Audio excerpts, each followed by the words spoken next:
tuna matarajio ya kuona kwamba tutafanya uchaguzi kwa nia njema ya kujenga taifa na si kulibomoa taifa.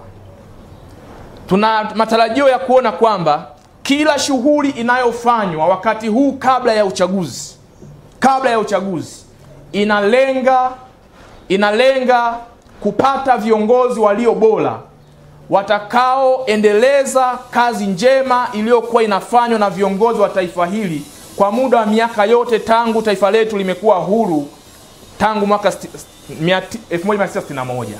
Sasa tunataka tuwakumbushe kwamba demokrasia ndani ya taifa letu, sisi wanavyuo tunamchukulia kama mteja wa nyumba anayetafuta wakandarasi ama mafundi wa kumjengea nyumba yake, na mteja huyu atachukua mafundi na wakandarasi kutoka kada mbalimbali. Mafundi chuma, atachukua mafundi tofali, atachukua watu wa kada mbalimbali kwa ajili ya ujenzi wa taifa. Sasa demokrasia katika taifa letu linahusisha viongozi wa Tanzania na watu wa vyama mbalimbali kwenye taifa letu. Hivyo tuna kila sababu ya kuamini kwamba kazi ya mteja huyu anayeitwa demokrasia inapaswa kufanywa kwa hekima, weledi na umahiri wa hali ya juu kwa ajili ya ujenzi wa nyumba iliyo bora ambayo Watanzania wanatarajia kuishi hapo baadaye. Piga makofi kwa ajili hiyo.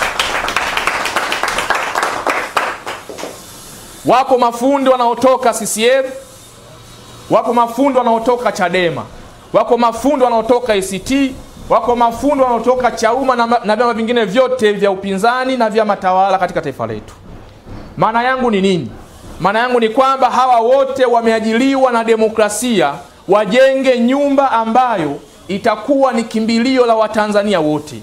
Wajenge nyumba ambayo itamstiri kila Mtanzania katika taifa letu. Wajenge nyumba ambayo kila Mtanzania atakuwa proud of uwepo wa nyumba hiyo. Lakini tunapata mashaka kwa aina ya mafundi ambao baadhi ya mafundi ambao wamepewa tenda hii ya kuijenga Tanzania na huyu mwajiri anaitwa demokrasia, kwa namna ambavyo wanaijenga hiyo nyumba ambayo Tanzania sisi tunatarajia kuiona baada ya muda mchache. Tunapata mashaka sana. Sisi tunataka tuwaambie kwamba iko namna njema ya kuishi, iko namna njema ya kusemezana, iko namna njema ya kushauriana, na iko namna njema ya kutazamishana mambo yanayohusu ujenzi wa nyumba hiyo ambayo mteja wake ni demokrasia na nufaika wake ni Watanzania katika kipindi hiki cha uchaguzi mkuu 2025. Na namna njema yenyewe katika wakati huu wa ujenzi wa nyumba hiyo ya Tanzania inayokuja, hatupasi kuwa mafundi tunaotumia matusi tukiwa site. Hatupasi kuwa mafundi tunaotumia vitisho tukiwa site. Hatupasi kuwa mafundi ambao tunatakiana mabaya tukiwa site.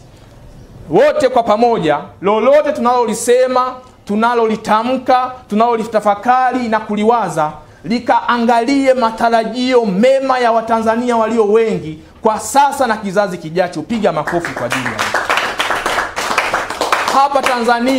hapa Tanzania hakuna Mtanzania mpumbavu anayekosa akili ambaye ukimwendea kwa staha ya ulimi atashindwa kujua nia njema uliokuwa nayo uliompelekea ya kutaka wewe kuliongoza taifa. Hapa Tanzania hakuna Mtanzania mpumbavu ambaye anastahili kufokewa na kuambiwa hana akili, ni mjinga, ni mpumbavu na ni mwoga, eti kwa sababu unataka akuamini una uwezo kuleta mabadiliko kwenye taifa letu.